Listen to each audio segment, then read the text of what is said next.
주말 시작합니다. 정치부 이민찬 기자 나왔습니다. 첫 번째 주제 보겠습니다.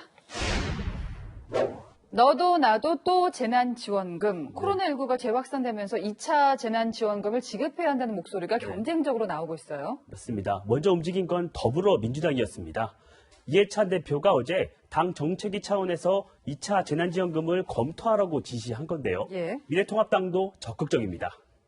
내가 그렇지 않아도 진즉 얘기를 하지 않았어요. 추경을 빨리 편성을 해가지고서 재난지원금 같은 것도 얘기를 드리는 거죠.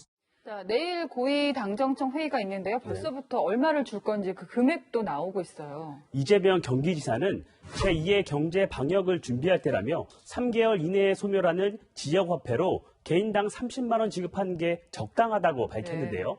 1차 재난지원금 때는 4인 가구에 최대 100만 원을 지급했죠. 이 지사 안대로면 4인 가구는 기존보다 20만 원 더 받게 되는 겁니다. 자, 여기다가 공무원 임금을 깎아서 주자, 이런 아이디어도 나왔습니다. 조정훈 시대전환 의원 목소리 들어보시죠.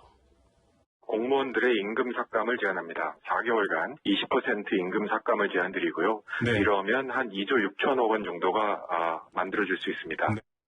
그러자 공무원이 만만하죠. 공감과 설득이 선행되어야 한다 등 비판 댓글이 이어지면서 논란이 되고 있습니다.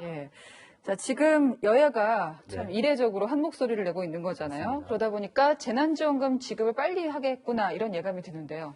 1차 재난지원금 때는 발표 후 지급까지 35일이 걸렸는데요. 시간이 걸린 이유는 여야 이견 때문이었습니다. 4인 가구를 기준으로 가구당 100만 원의 긴급 재난지원금을 지급하기로 은행을 목표로 바라면서 신속하겠습니다. 결국은 국민이 부담하는 것입니다. 예산 재조정에서 찬성 185인, 반대 6인, 기권 15인으로서 가결되었음을 선포합니다.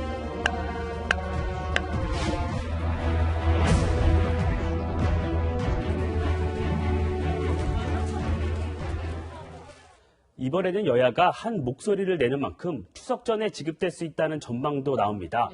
위기 상황에서 재난지원금 지급도 중요하지만 국가 채무가 840조 원으로 급증한 만큼 재정 상황도 꼼꼼히 따져야 할 듯합니다. 저도 지난번에 받아보니까 좋긴 한데 이게 결국에는 빚잔치라서 다음 세대에 전가되는 부분이 있잖아요. 좀 걱정스러운 대목도 있습니다. 다음 주제 보겠습니다. 슬기로운 격리 생활. 자, 정치인들답게 격리 중인데도 굉장히 홍보를 열심히 해요. 맞습니다. 민주당 당 대표 경선에 나선 이낙연 후보 자가격리 닷새째를 맞았는데요. SNS 활동이 부쩍 늘었습니다. 자신의 체온을 측정해 인증샷을 올리거나 구청에서 보낸 식료품 키트를 공유하며 정부 대응을 추켜 세우기도 했습니다.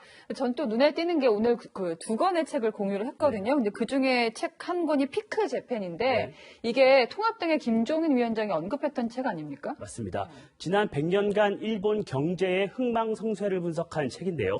김종인 비대위원장은 지난달 이 책을 휴가 때 읽어보라며 소속 의원 전원에게 선물했습니다. 이 의원 측은 같은 책을 고른 것은 우연의 일치라고 설명했습니다. 자, 통합당에서도 자가격리 중인 의원들이 있죠. 최형두 미래통합당 의원이 자가격리에 들어갔습니다. 원내 대변인을 맡다 보니 휴대전화로 논평을 직접 찍은 랜선 브리핑이 눈길을 끌었습니다. 여당의 방역 정치가 위태롭습니다. 바이러스보다 빨리 움직이는 방역 대책이 시급한 마당에 최 의원은 영상회의 앱 등으로 의정활동을 이어가고 있다고 합니다. 요즘에는 그 온라인이 워낙에 발달해가지고 정치인들의 공백이 전혀 느껴지지 않는군요. 지금까지 열왕야랑이었습니다.